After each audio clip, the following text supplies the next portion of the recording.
नमस्कार प्यारे बच्चों, कैसे हैं आप सब। उम्मीद है सभी लोग अच्छे होंगे यार।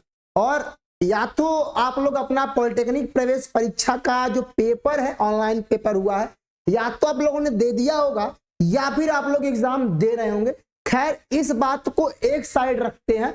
ये जो बात करने वाले हैं, हम उस सभी बच्चों के बारे में बात करने वाले हैं जो भी बच्चे इस बार पॉलिटेक्निक प्रवेश परीक्षा का पेपर दिए हैं और वो पॉलिटेक्निक प्रवेश परीक्षा के हिसाब से अपना एडमिशन जो है एक पॉलिटेक्निक कॉलेज में कराना चाहते हैं। तो उसके लिए बहुत आसान चीजें नहीं है कि भाई साहब एग्जाम दिया आपने एडमिशन हो गया। उसके बीच में बहुत सारी बातें होती हैं कि आखिर में कौन से डॉक्यूमेंट आपको ले जाने हैं, कौन से डॉक्यूमेंट आपके पास नहीं, मतलब आप ये सब ऐसा तो नहीं है कोई गलत डॉक्यूमेंट रख लिए हो और आप कह रहे हो कि हाँ काम हो जाएगा भाई। तो बताऊंगा कि आखिर डॉक्यूमेंट अगर है तो क्या वो सही है, अगर नहीं है भाई, अगर ऐसा तो नहीं कोई आपने गलत डॉक्यूमेंट रखा है, उन सब के बारे में हम बात करने वाले हैं। पूरे वीडियो को ध्यान से देखिएगा। जीकअप के बारे में भैया एक एक चिट्ठा खोल के दिखाएंगे आपको यहाँ पे। अब बता दूं कि मैं ऑलरेडी ये काउंसलिंग कई बार से करता आ रहा हूं। अगर आप ये पूरा वीडियो जो भी 10-15 मिनट का होगा, पूरे वीडियो को देखोगे आप, तो मैं आपके दिमाग में चीज सेट कर दूंगा कि कितने नंबर पे कॉलेज मिलेगा, क्या रैंक बन सकती है इस बार कितने नंबर पे, और क्या ऐसा डॉक्यूमेंट हो जाएंगे और काउंसलिंग कैसे होगा, यहाँ पे सब कुछ बताऊंगा। बस पूरे वीडियो को ध्यान समझिएगा और कट ऑफ भी इसी में बता दूंगा। चलिए आगे बढ़ते हैं। सबसे पहले बात करूंगा जो टॉपिक पर मैं आया हूं, जो टॉपिक मैं लेकर आया हूं, इस टॉपिक पर पहले ही बात कर लेते हैं कि काउंसलिंग में 2025 की जो होने वाली है, मैं रियल 2025 की बात करने वाला हूं कि आखिर में यहां पर कौन से डॉक्यूमेंट की बात करनी है। चलिए, सबसे पहला डॉक्यूमेंट, और जितना डॉक्यूमेंट मैं बताऊंगा वो डॉक्यूमेंट आपको काउंसलिंग से पहले लगभग 70 to 78% डॉक्यूमेंट आपको काउंसलिंग से पहले अरेंज कर लेने। सुनिएगा, सबसे पहली बात कि अगर आप लोगों ने इस बार 10th पास किया है, मेरी पूरी बात ध्यान समझिएगा। अगर आप सभी लोगों ने इस बार 10th पास किया है तो आपके पास 10th का रिजल्ट होना चाहिए, ठीक है। दूसरा 10th का, या फिर अगर आप लोगों ने 12th पास किया है तो आपके पास 10th के साथ साथ 12th का रिजल्ट होना चाहिए। सुन लो, ऐसा होता है बच्चे हाई स्कूल वाले देते तो क्लियर हो, लेकिन जो बच्चे इंटर वाले हैं वो भी ग्रुप ए से भरते हैं, तो केवल आपको 10th का ही नहीं चाहिए, आपको 12th का मार्कशीट भी चाहिए। 1 by 1 सुनना ध्यान से, आपको 12th की मार्कशीट भी देनी पड़ेगी, काउंसलिंग में देनी होगी। और काउंसलिंग से पहले ये आपके कॉलेजों में जो रिजल्ट है वो आ गया रहेगा, ये जाना पहली बात। अभी मैं इसके बारे में और भी डेप्थ में जाऊंगा कि गैप वेप के जो लिखा हुआ है इसके बारे में आऊंगा, सुनना। दूसरा क्या होगा, ट्रांसफर सर्टिफिकेट। आप जिस भी कॉलेज में पढ़ रहे हो, या आप 11th में हो, 10th में हो, या 10th का पास किए हो, या 12th पास आउट किए हो, या आपने इसके पहले जिस भी कॉलेज में पढ़ाई की है, वहां से आपको क्या लेना पड़ेगा, ट्रांसफर सर्टिफिकेट लेना होगा। ट्रांसफर सर्टिफिकेट लेना होगा। और ये अगर ट्रांसफर सर्टिफिकेट आप ले लोगे तब जाके काउंसलिंग की प्रक्रिया में आप आकर, तो आप काउंसलिंग तो कर दोगे।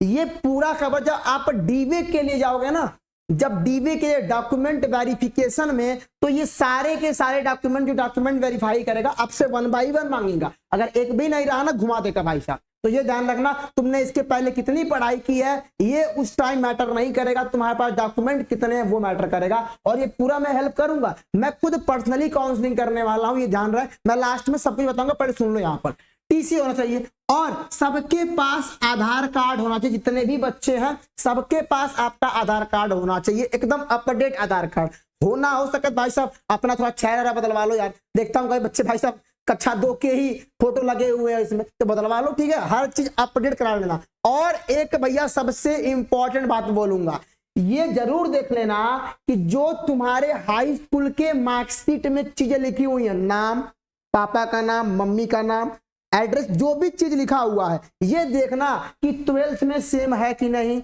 आपके आधार कार्ड में सेम है कि नहीं। यानी आपका नाम और आपसे रिलेटेड जितनी भी चीजें हैं वो सारे के सारे नाम जो है क्या होने चाहिए, डॉक्यूमेंट में सेम होने चाहिए। ऐसा नहीं है कि जीकअप में नाम आपने कुछ और लिख दिया स्पेलिंग में और आपने 10th में कुछ और रखा है, 12th में कुछ और रखा है, बहुत दिक्कत आगे होने वाली है, ये ध्यान रखना। तो ये पहले आप क्रॉस चेक कर लो, अभी आपके पास लगभग 1 महीने तक का समय है, इस 1 महीने में चाहोगे सब कुछ हो जाएगा, तो ये ध्यान रखना। आधार कार्ड आपको होना चाहिए, आपका होना चाहिए। इसके बाद जो आय हो गया यानी इनकम सर्टिफिकेट, ठीक है, और जो आपका जाति हो गया और आपका निवास हो गया। अभी जनरल के बारे में बात करता हूं। पहले जो भी बच्चे ओबीसी, एससी, एसटी, ठीक है, इससे बिलोंग करते हैं, सुनिएगा, आपके पास इनकम सर्टिफिकेट होना चाहिए। और अभी भी आप जाके किसी भी सेंटर पे जाओ और ये सब लेटेस्ट बनवा लो, चाहे आपके पास साल भर पुराना हो या 2 साल पुराना। ऐसा मैं क्यों बोल रहा हूं कि अगर आप इसको अभी ऑनलाइन करा दोगे तो आपका 3 साल का डिप्लोमा अच्छे से कवर हो जाएगा, आपको स्कॉलरशिप लेने में दिक्कत नहीं आएगी, क्योंकि वहां पर बार बार आपको इनकम सर्टिफिकेट, जाति प्रमाण पत्र और आपका निवास प्रमाण पत्र सब दिखाना पड़ेगा। तो ये अभी जाके, आज वीडियो देख रहे हो, आज ही जाके आप लोग बता दो कि भाई साहब ये डॉक्यूमेंट हमारा भी ऑनलाइन कर दीजिए, तो आपका 1 महीने के पहले ये सब रेडी हो जाएगा। तुरंत कुछ नहीं हो पाएगा, तुम उस टाइम जब काउंसलिंग आ जाओगे तुरंत नहीं होगा, टाइम लगता है, हफ्ते 2 हफ्ते का टाइम लगता है इसमें। तो जाके जहां भी सेंटर होगा वहां पर आय, जाति और निवास को पहले भाई साहब बोल दो ऑनलाइन करा दो, 2025 का कराओ। क्लियर है? अब देखो, ये जो जनरल कैटेगरी के बच्चे हैं, सुनिएगा, जनरल कैटेगरी के बच्चे को ये जाति नहीं देनी होती है। जनरल कैटेगरी के बच्चों को जाति नहीं, एक सब कैटेगरी आई है आपके, जनरल अगर कैटेगरी के हैं आप और कुछ क्राइटेरिया के नीचे आप आते हैं तो आपको क्या, एक ईडब्ल्यूएस सर्टिफिकेट मिलता है जिसपे आपको क्या आरक्षण देखने को मिल जाएगा ईडब्ल्यूएस पे। तो जिनका भी ईडब्ल्यूएस है, ये ध्यान रखिएगा, लेटेस्ट इस अप्रैल के बाद का होना चाहिए। अब कई बच्चे ईडब्ल्यूएस हैं तो वो लोग सर्टिफिकेट रखे हैं ईडब्ल्यूएस का, वो अप्रैल 2025 के उधर का है, तो वो वैलिड नहीं होगा, घुमा देंगे सब वहीं से आपको। तो ये ध्यान रखिएगा, जो आपके पास सर्टिफिकेट होना चाहिए वो सर्टिफिकेट कब का होना चाहिए, अप्रैल 2025 के बाद का होना चाहिए, तभी एडमिशन होगा आपका। सब कुछ लेटेस्ट 2025 जान रहे हैं। अब सुनना, ये देखो ईडब्ल्यूएस का भाई साहब बहुत ज्यादा आपको फायदा मिलेगा। जो बच्चे ईडब्ल्यूएस से, ईडब्ल्यूएस पे आपकी रैंक 1.5 लाख भी रह गई तब भी कॉलेज मिल जाता, ये ध्यान रखना। अब सुनो, जो आपका आय होगा, अब देखो, अब कॉलेजों में नियम बदल गया है, क्योंकि कई बच्चे कई जगह से स्कॉलरशिप उठा रहे थे, तो अब सारी चीजें सेटल कर दी गई हैं। तो जो आपका इनकम सर्टिफिकेट होना चाहिए वो किसका होना चाहिए, आपके मम्मी का होना चाहिए, ठीक है, मतलब आपके पेरेंट में से किसी एक का जो जरूरी है, मतलब पापा का पापा है तो भाई का बच्चे के पापा, मतलब समझे बात को, मतलब अगर नहीं है तो मतलब किसी एक का होना चाहिए। अगर पापा है आपके तो पापा का जो इनकम सर्टिफिकेट है वो लगेगा यहाँ पे, और आप अपना भी इनकम सर्टिफिकेट बनवा लीजिए, कभी कभी कॉलेज वाले आपका भी मांग लेते हैं। अब जैसे आप गौर में कभी कभी ऐसा हो जाता है कि भाई सिंपल समझो कि आपका तो भाई साहब चाहिए और आपके माता पिता का भी चाहिए, और ये समझ लेना, ये लास्ट टॉपिक समझना, लास्ट का इंपॉर्टेंट है बहुत है, ये जो आपका फोटो है, ध्यान रहे, जो आप लोगों ने अभी तक जीकप के एग्जाम में आप लोगों ने फोटो दिया होगा, उस फोटो की कम से कम आप 25 से 30 कॉपी निकलवा लीजिए। कितनी कॉपी सर? इतना क्या करेंगे सर, अचार डालेंगे? अरे नहीं यार, 25 से 30 कॉपी निकलवा लोगे, तुम्हारे 3 साल के डिप्लोमा करते करते बहुत जगह फोटो देना होगा, तमाम जगह फोटो देना पड़ता है। तो अगर 25 से 30 40 निकलवा लोगे तो कम नहीं पड़ेगा, मतलब काम हो जाएगा तुम्हारा, मतलब 30 फोटो निकलवा लोगे अगर तुम्हारा पूरा डिप्लोमा हो जाएगा उसी एक फोटो पे। कहाँ ढूंढोगे वही फोटो बार बार? तो एक बार फोटो निकलवा लो और अपने डॉक्यूमेंट का भाई साहब एक सेफ जगह रखो, ये डॉक्यूमेंट है तो उस डॉक्यूमेंट में 25 से 30 फोटो रख लो, जब भी फोटो कोई मांगे पॉलिटेक्निक से तो आप यही फोटो लाके दे दो। समझ गए? अब देखो और क्या चाहिए, अब जीकप से आपको ये जो डॉक्यूमेंट है वो आपको जीकप देगा। पहला तो जीकप का एडमिट कार्ड तो आपके पास मिल गया होगा, बिल्कुल सर। और अगर अभी तक मान लीजिए आपके पास अभी तक भाई जीकप का जो रिजल्ट अभी नहीं आया है, लेकिन जैसे ही जीकप रिजल्ट आएगा उसी रिजल्ट को बोलते हैं रैंक कार्ड। तो जीकप का एडमिट कार्ड, जीकप का रैंक कार्ड और जीकप का वेरिफिकेशन कार्ड, ये कहाँ मिलेगा? जो वेरिफिकेशन कार्ड है ये तब मिलेगा जब आप कॉलेज में चले जाओ, सॉरी जब आप काउंसलिंग कर लोगे, और काउंसलिंग के बाद जब आप जाओगे वेरिफिकेशन कराने और ये जो सारे डॉक्यूमेंट आपके सही रहेंगे तो आपका वो डॉक्यूमेंट वेरीफाई करेगा और वो आपको एक वेरिफिकेशन कार्ड देगा। और ये वेरिफिकेशन कार्ड कहाँ आपको कॉलेज में देना होगा। तो ये ध्यान रखिएगा, ये जीकअप से मैं ओवरऑल हर चीज बता रहा हूं कि ये डॉक्यूमेंट रहेगा तो आपको एडमिशन लेने में दिक्कत नहीं आएगी। वेरिफिकेशन कार्ड चाहिए कब तक, जब आप काउंसलिंग कर लोगे और आपको कॉलेज में जाना होगा, अपने आसपास किसी भी गवर्नमेंट कॉलेज में जहां पे सेंटर बना हो वहां पर जाके आपको अपना जो डॉक्यूमेंट है वेरीफाई कराना होगा। और जैसे ही डॉक्यूमेंट को वेरीफाई कराओगे आप, आपको क्या वेरिफिकेशन कार्ड मिलेगा उस कॉलेज से कि आपने आपका डॉक्यूमेंट वेरीफाई हो चुका है, समझ गए। और इसी वेरीफाई होने के बाद आप फीस पेमेंट कर पाओगे, ये ध्यान रहे, पहले पेमेंट नहीं कर पाओगे। काउंसलिंग का तो अब जैसे ही आप करोगे इसके बाद आपका पेमेंट शुरू होगा। अब देखो इसके बाद कौन डॉक्यूमेंट चाहिए सर, इसके बाद मेडिकल सर्टिफिकेट चाहिए सर, इसको अभी बनवाना, अभी नहीं बनवाना है। जब आपका वेरिफिकेशन हो जाएगा और जब आपको लग जाएगा कि चलो अब कॉलेज में जाके एडमिशन ले लेते हैं, तो कॉलेज में एडमिशन लेने के जस्ट 2 दिन पहले, 2 डेज एगो, यानी 2 दिन पहले क्या करना है आपको, आपके अगल बगल जो भी सरकारी डॉक्टर हैं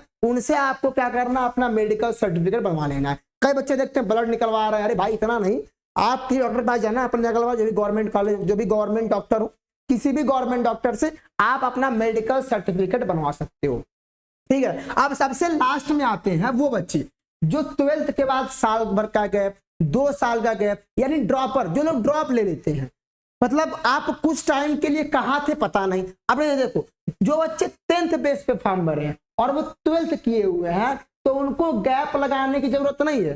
क्यों? क्योंकि आप गैप की जगह ये दिखा रहे हो कि आपने 12th किया है। तो जो बच्चे 12th किए हुए हैं और 10th बेस पे फॉर्म भरे हैं, तो उनको गैप दिखाने की जरूरत नहीं है। आपका ये 12th का सर्टिफिकेट दिखाता है कि आप 2 साल कहाँ पे थे। लेकिन आप 12th के बाद 2 साल कुछ तैयारी कर रहे थे, नहीं निकला, फिर दिमाग में आया कि मैं पॉलिटेक्निक कर लेता हूं, तो इस 2 साल में आपको दिखाना होगा क्या, गैप सर्टिफिकेट। और ये कहां से बनेगा, आप कचहरी में चले जाना, आप कचहरी में चले जाना, आपके यहाँ होगा, नाम जाने होंगे, कचहरी में जाके आप अपना एक गैप सर्टिफिकेट बनवा लेना।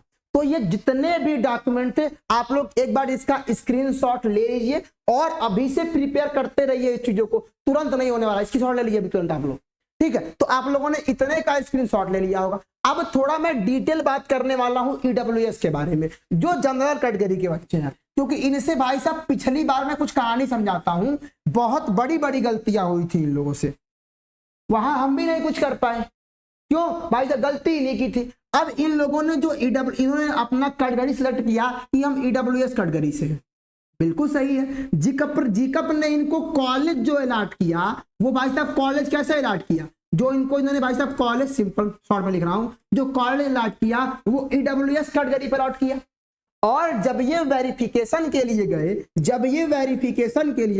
तो वेरिफिकेशन में इन्होंने क्या किया, इनके इस सर्टिफिकेट को कैंसिल कर दिया कि आपको कॉलेज नहीं मिलेगा। सबसे बड़ा रीजन सुनो क्या हुआ, क्योंकि मैं बोल रहा हूं ना कि जो भी ईडब्ल्यूएस वाले बच्चे हैं, आपका डॉक्यूमेंट वो अप्रैल 2025 के बाद का होना चाहिए, इसके पीछे का लेके मत जाना। मैं बहुत पहले वीडियो बना रहा हूं, आपको इसके पीछे का जो है लेके नहीं जाना है। अप्रैल 2025 के बाद का जो ईडब्ल्यूएस है वो आपका वैलिड होगा। और ये कब तक वैलिड रहेगा सर, अप्रैल 2026 तक वैलिड रहेगा।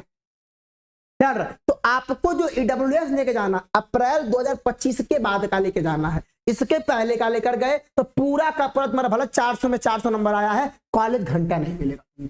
पहले तुमको भैया आगाह कर दे रहा हूं, तो ये ध्यान रखना। और सुनो, जो आपका अभी मैंने इसके जस्ट पहले वाली वीडियो में आप देखे होंगे, तो वहां पर उस पूरे वीडियो को देखिएगा।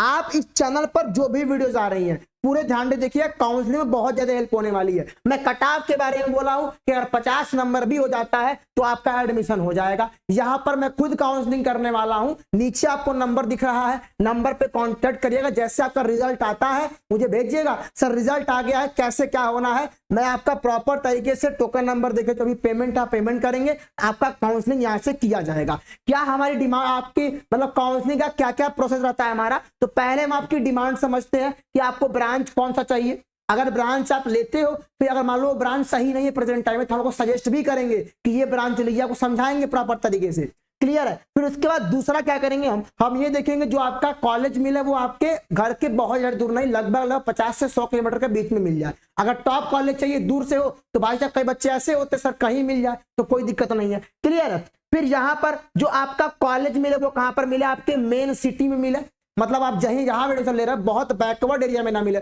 जहां बाजार करने के लिए भाई साहब 40 मिनट दूर जाना पड़ रहा है, तो वहां नहीं, मेन सिटी में एडमिशन दिलाया जाएगा। और जो भाई साहब सपोर्ट है, कैसा सपोर्ट, जो आप मान लो आप गए 100 किलोमीटर दूर, तो वहां पर आपको कौन जान रहा है, कोई नहीं जान रहा, लेकिन हमको सब लोग जान रहे हैं। वहां पर कौन, आप जिस कॉलेज में जा रहे हो, आप वहां पर जाओगे तो वहां पर आपके सीनियर्स होंगे, आप एक बार बताओगे कि अनुराग सर हमें भेजे हैं, या फिर आप बोलोगे मैं खुद उनको बोल दूंगा, आपका पूरा का पूरा कॉलेज में वो आपको हर एक चीज समझा के आपका सपोर्ट करेंगे, ये ध्यान रखिएगा। तो इन सब चीजों का व्यवस्था चाहिए आपकी, थोड़े बहुत चार्ज होते हैं, वो आपको अगर पेमेंट करते हो और जैसे ही आपका रिजल्ट आता है वो प्रक्रिया तब शुरू होगी। बाकी गारंटी प्लान का काउंसलिंग होगा, इस वीडियो मैंने पूरा बता दिया, नीचे नंबर दिया हुआ है, कोई दिक्कत आएगा बताइएगा, और कमेंट बॉक्स में ये जरूर बताइएगा कि क्या जो चीज मैंने बताया वो बाकी के यूट्यूब जो भी यूट्यूबर है बता रहे हैं आपको, नहीं बताएंगे, इतना डेप्थ में तो कोई नहीं बताएगा, ये ध्यान रखिएगा। बाकी कमेंट में बताइएगा कि वीडियो कैसी लगी, और आप उन हर बच्चों तक भेजिएगा, आप इस वीडियो को हर उन बच्चे तक भेजिएगा जिसको इसके बारे में पता नहीं है, क्योंकि हो सकता है कि वो कुछ गुमराह में जी रहे हो, कुछ गलती में हो, वो कह रहा है नहीं भाई चल जाएगा, ये ध्यान रहे। आप हर एक डॉक्यूमेंट लेटेस्ट बनवा के रखिएगा और इस वीडियो को अपने हर ग्रुप में भेजिएगा। तो यार फिलहाल के लिए इतना ही, उम्मीद करता हूं कि आपको वीडियो अच्छा लगा होगा, बहुत गर्मी में वीडियो बनाता हूं आपको दिख रहा होगा, तो लाइक करिएगा, वीडियो को शेयर करिएगा, लगा कैसा कमेंट बॉक्स में बताइए जरूर, मुझे वेट रहेगा आपके कमेंट का। फिलहाल के लिए इतना ही, मिलेंगे आपसे किसी नेक्स्ट ऐसे ही धमाकेदार इंफॉर्मेटिव वाली वीडियो के साथ, तब तक के लिए सभी लोग को नमस्कार। और सॉरी एक चीज भूल गया भाई, एक चीज और, अभी जो आपके सेमेस्टर की क्लास है वो कहाँ चलेगी भाई, वीडियो को फिर देख लो, जो आपके सेमेस्टर की क्लास है वो कहाँ चलेगी, वो semester point by Anurag sir पर चलेगी। आप इस पर आओगे तो आपके सेमेस्टर की क्लास यहाँ पर चलेगी, ये ध्यान रखना। तो इस चैनल को सभी लोग विजिट करिए, और डिस्क्रिप्शन बॉक्स में आपको मैं ग्रुप का लिंक दिया हूं, उस ग्रुप में आप जाके ज्वाइन रहिएगा, नीचे डिस्क्रिप्शन में व्हाट्सएप ग्रुप का लिंक है, ज्वाइन रहिएगा। फिलहाल के लिए इतना ही, तब तक सभी लोग को नमस्कार।